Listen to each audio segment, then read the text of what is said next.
तो दोस्तों आपने पुष्पक विमान के बारे में तो सुना ही होगा, जो आसमान में ही नहीं बल्कि दूसरे ग्रहों पर जाने पर भी सक्षम था।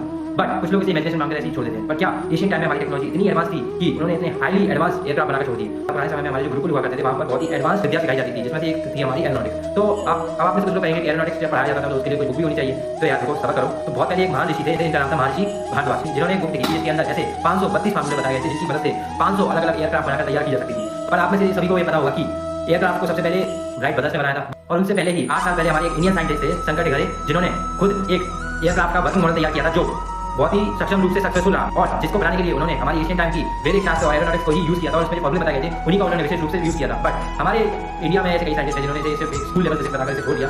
बट इन सबको झूठा साबित करने वाले थे एक अमेरिकन साइंटिस्ट थे, जिन्होंने खुद इस बात को झूठा साबित कर दिया और इसी वर्किंग मॉडल को इन्वेंट करके उसे मार्केट में उतारा और उसे एयरक्राफ्ट के रूप में सक्सेसफुल बनाया। तो इसी से पता चलता है कि हमारे एशियन की जिन फॉर्मूले को एयरक्राफ्ट बनाने के लिए यूज किया जाता है वो हमारे वैदिक शास्त्र से लिए गए हैं। तो जय सनातन।